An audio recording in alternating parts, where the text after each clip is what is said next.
In this video, I survived over 100 days in hardcore Minecraft, with the goal of creating the most ridiculous farm ever seen before in a 100 days video. However, in order to achieve this feat, there was some grinding, building, and farming I had to complete first. So, with no time to waste, I hopped into my new world and got to work.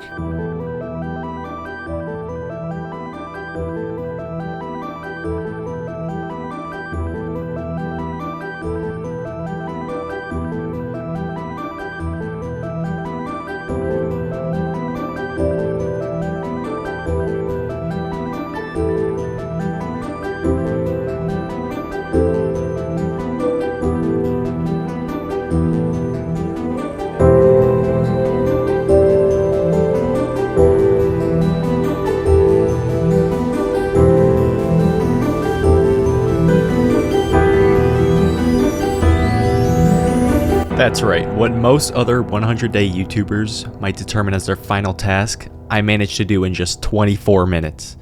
But things are just getting started.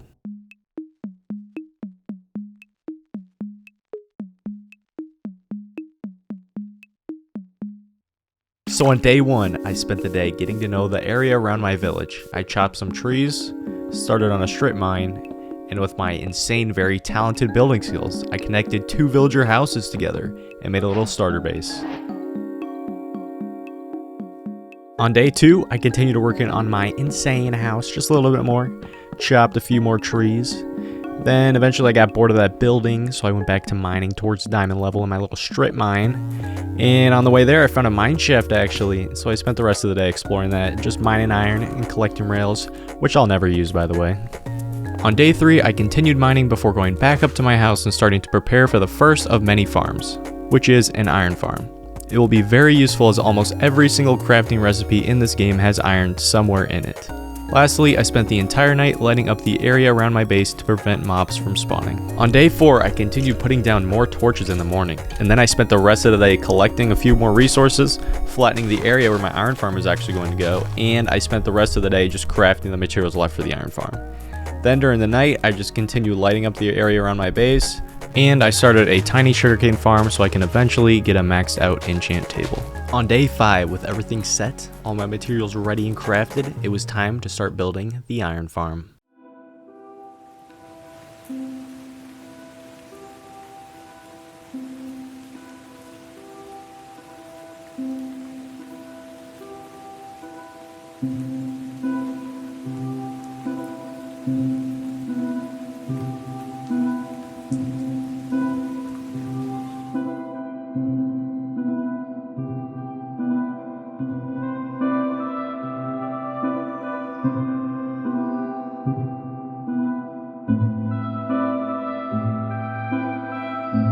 With the farm complete, basically, minus the zombie, I figured, it'd be a good idea to start preparing for my next farm, which is a slime farm. Now, if you're wondering why I'm doing this so quickly, building so many farms, it's because every single farm that I build in this video has a purpose, and that'll all come together to build one mega farm, hopefully, within the last 10 days of this video. So basically, I'm just trying my hardest to make sure that all the farms are done before that point, so I still have time to build that farm. Now, with all that being said, at night I started looking for a zombie that can hold an item so I could finish off this iron farm. It should be a trivial task, but it just wasn't. I think I literally tried over 15 zombies this night, and not a single one of them can hold an item. It is a 7% chance, but it should not take that long. And as the sun rose on day 8, I realized that I just wasted 10 minutes doing nothing because I achieved nothing with this night. However, day 8 was very productive as I continued collecting the final resources needed for the slime farm, which would be an important piece of the final farm of this video as I need a ton of slime blocks for a couple TNT dupers. However, I could not start building the slime farm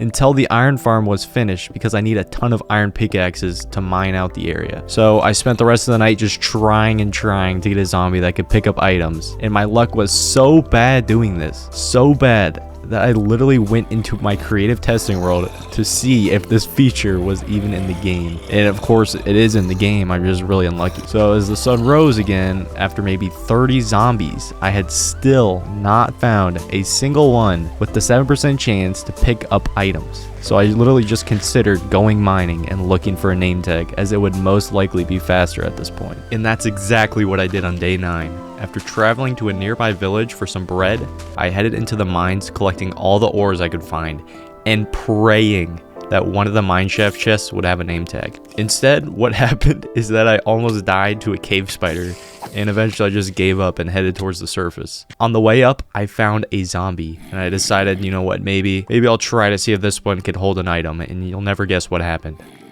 That's right, after 20 minutes in over 50 attempts of trying to find a zombie that can hold an item, literally the first one I find in the mine can hold blocks. And the best part, while I was bringing the zombie up to the surface, I found another zombie that can hold items. But with all that bad luck aside, it was finally time to put the zombie into the farm and finish the collection area off. During the beginning of day 10, I finished just that, placing the final hoppers and lava into the farm. And it was finally done after like 4 days and producing golems. With that done, I headed over to chunkbase.com and I looked for some close slime chunks that were surrounded by ocean. This would be key for only allowing slimes to spawn and meant that I didn't have to light up any caves or anything. After I found the perfect slime chunk, I wrapped up the day with a little AFK session to get more iron before heading to bed because the most pointless mob in the game started attacking me. In the morning, while gathering some remaining resources and waiting for the iron farm to produce just a couple ingots, I headed to the ocean near my base. However, this is where things start to get really weird, as there's a ton of weird generation in this area, like this floating destroyed shipwreck and this monument which literally spawned underground. In case you were wondering, this is because I speedran day 0 in 1.16 because it's the easiest version to speedrun, and later switched over to 1.18 for the actual survival part. Since both of these versions have different generations, when you combine them, you get interesting results like this. So the area around my starter island is going to have a lot of weird issues. But with that aside, the rest of the day I spent collecting the remaining resources for the farm, and to wrap up the day I went on a small mining session and got a lot of redstone and even a couple of diamonds. On day 12 I continued the mining session, collecting a ton of important resources including the final hoppers needed for the slime farm. Yes, my iron farm was so slow I literally had to go mining to get more iron. And with the sun setting on day 12, I gathered all the components for the slime farm in my inventory and headed to bed, ready to start building the farm in the morning.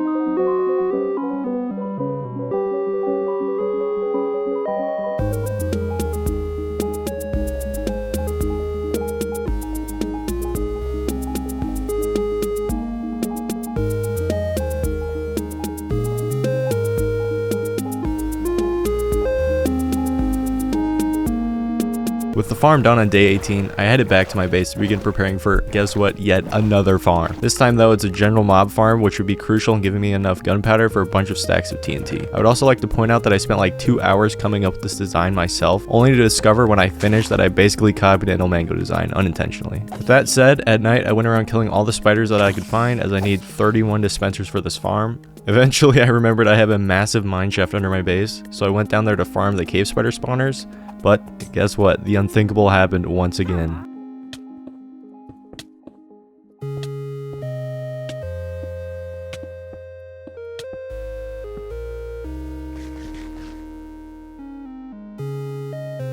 On day 19, I started off the day continuing to collect resources for the mob farm, before eventually heading to the nether and baby-proofing the entire area around my portal because I was scared. And in the end, I don't think it looks that bad, and it's almost 100% safe, I think.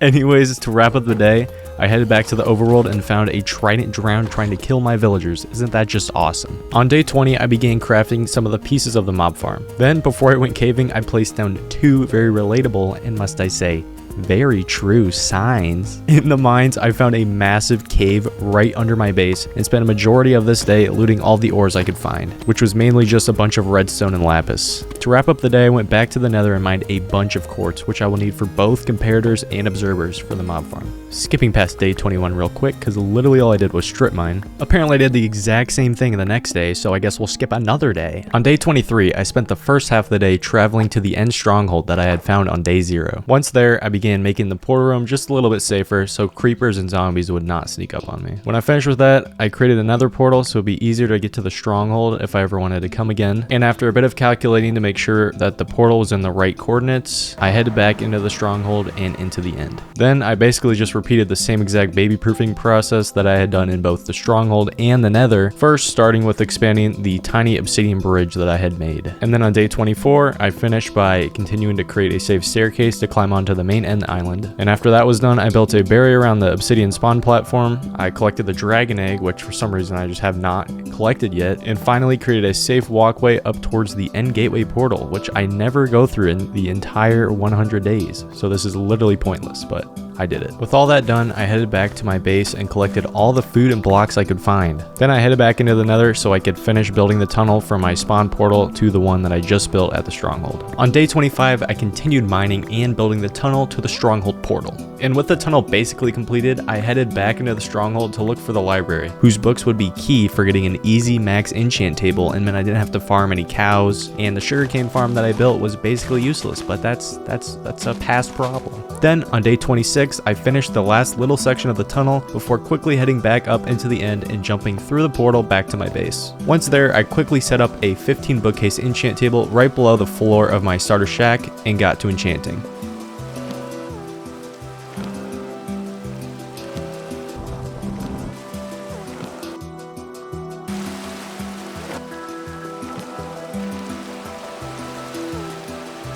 Now, with the remaining part of the day, I headed back into the cave below my base and put my new fortune pickaxe to use. On day 27, I continued my sweep through the mines, and by the end of the session, I had actually amassed a decent amount of loot, surprisingly. Then I headed back into the nether as I was in need of over 800 blocks for the general mob farm, and with my new pickaxe, I could absolutely shred through these blocks. I also decided to just do this at Y15 just in case I miraculously find some ancient debris.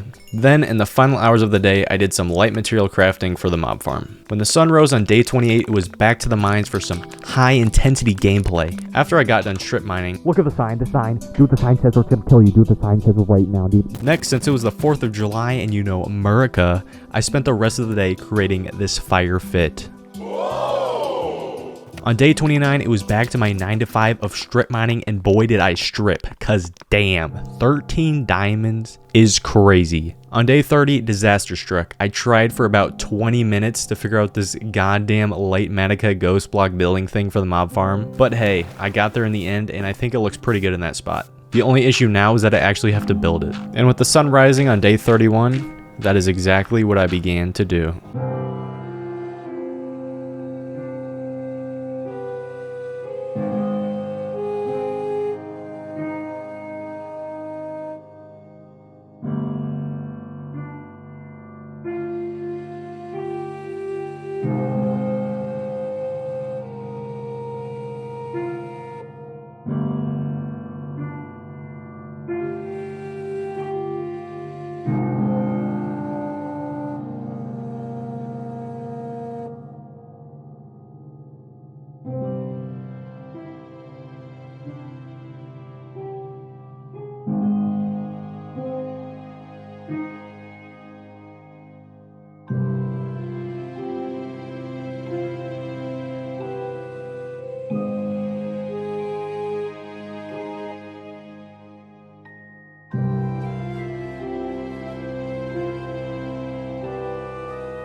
As the sun started to set on day 38, I had finally finished the mob farm, and I figured I might as well run a short 5-minute test just to see what the rates are like.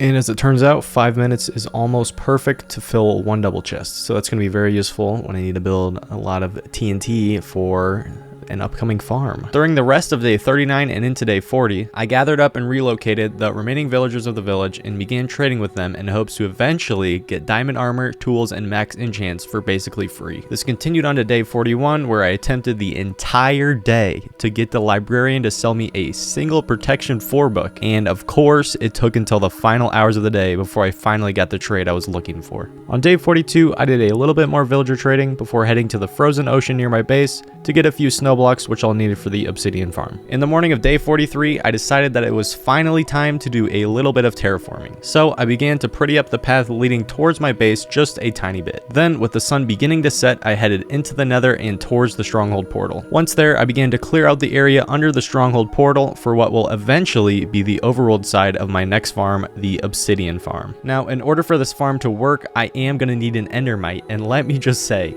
when you don't have an enderman farm to get ender pearls for an endermite, this process takes literally forever. And when I mean this takes forever, it took me almost the entirety of day 44 to get one single endermite to spawn and get it into the minecart. Finally, with that done on day 45, I could begin constructing the section of the farm that would continuously refresh the end obsidian platform. See, every time an item or entity goes through the end portal, the obsidian platform regenerates, so of course the player just doesn't fall through into the void and immediately die after spawning in. So all I had to do to abuse this was place about 5 snowmen in a hole and have them aim through the portal at the endermite, thus making their snowballs go through the portal and before hitting the endermite get intercepted and go into the end, thus refreshing the obsidian platform and creating basically infinite obsidian. With that done on day 46, I've finished the remaining part of my farm by building a chunk loader to keep the snowmen constantly loaded and constantly throwing snowballs. However, as it turns out, when I went to test it after building the chunk loader, I realized that I built it in the wrong chunk. So I had to tear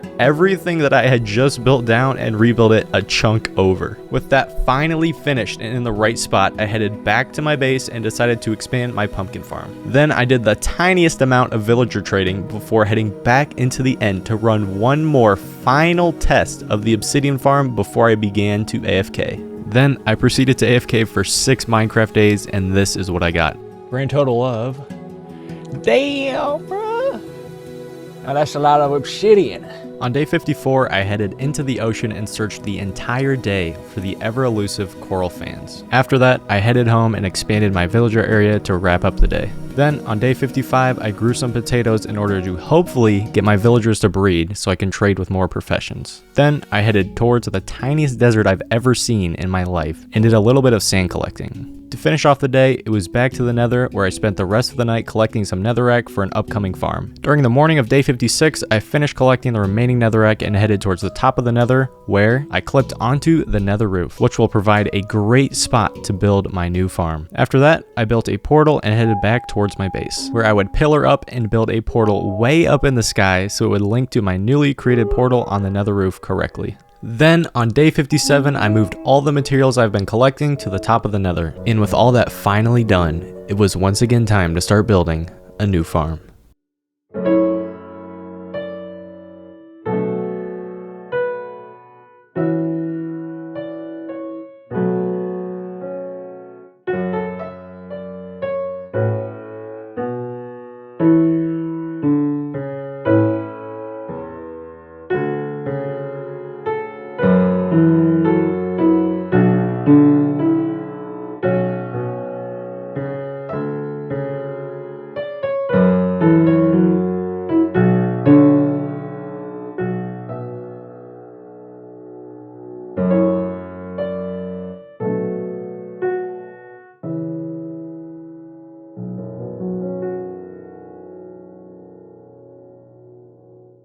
With the farm up and running finally on day 64, I decided to do a quick 5-minute test just to see what kind of rates I would get.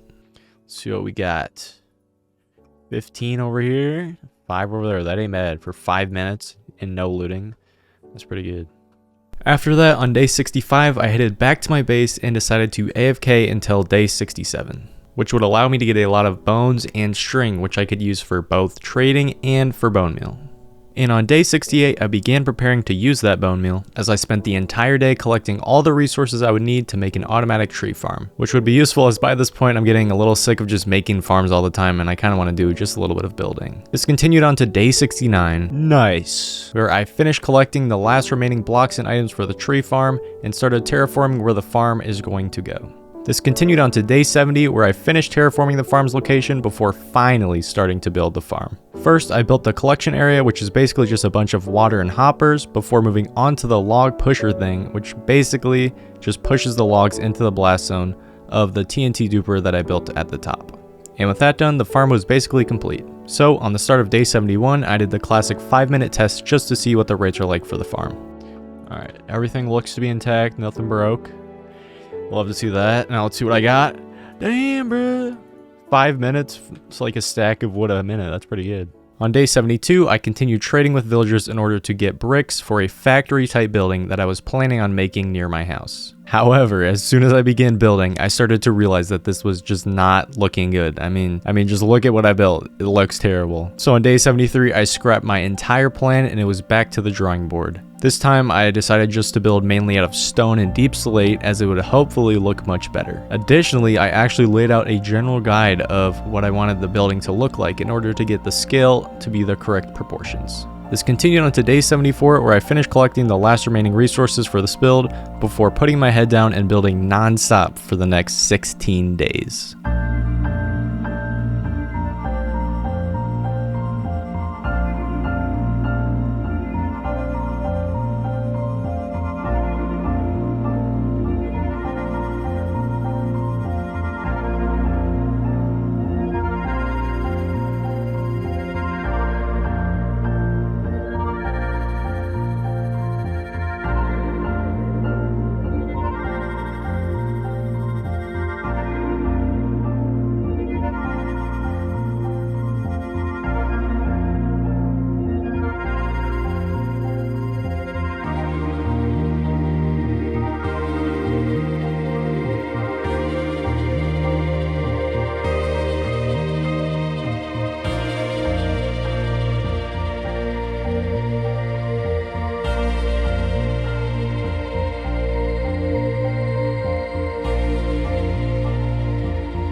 Alright, so I know that montage went just a little bit fast, so I figured I'd give you a little tour of this place that I built. It looks pretty good if you ask me. Way better than what I built over here before, but yeah, so we got this beautiful entrance, okay.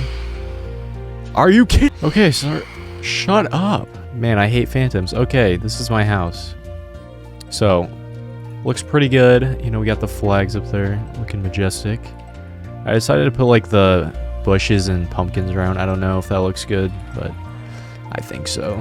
I removed all this villager stuff back here too, and it's actually moved in here. You see I got these little guys, and they just sleep in here basically. I didn't do any of the interior or anything because I'm lazy. But then if we go over here, you know, I get all my chests, all my loot. Ignore my inventory. This is recorded after the 100 days, but we got this area over here for their professions. Again, I didn't do anything special in here. The top, there is like space up there, but I just blocked it off. But I think it looks pretty good with the archways. And we got like this little stable area, kind of. And that's basically it. I did a little terraforming over here. I think it looks pretty good. And yeah, that's basically it. I think it looks pretty good. but I think it's about time that we start preparing for our final farm of this video. So let's get into that. And prepare for my final farm I did. As with only 10 days of this challenge left on day 90, it was finally time for me to utilize all of my farms to their greatest potential. Remember, I built each farm specifically to help me create this final farm. However, with that being said, there was still some grinding I had to do, so from day 90 to 94, I did the last ever material gathering session.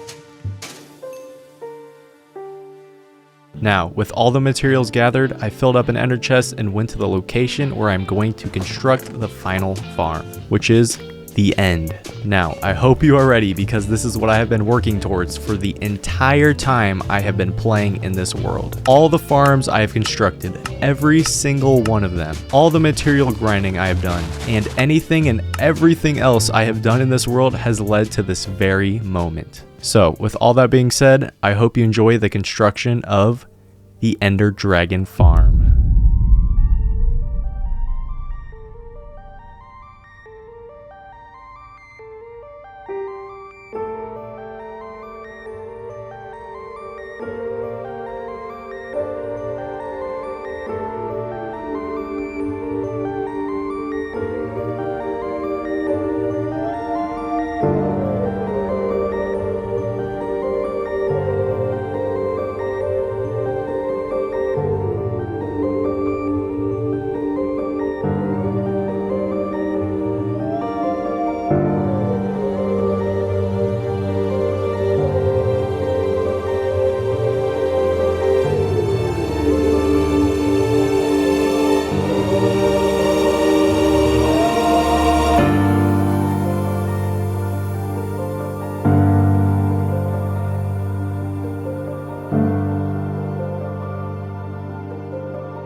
Okay, let's see if this thing actually is gonna work. Now I should just have to get on this thing right here and face directly downward and just hold right click.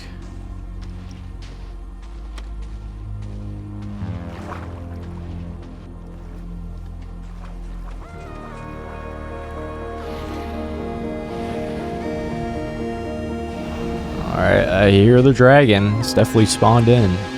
This could work, or I could just lose my entire world right here. Let's see. 3, 4. Okay, all 4.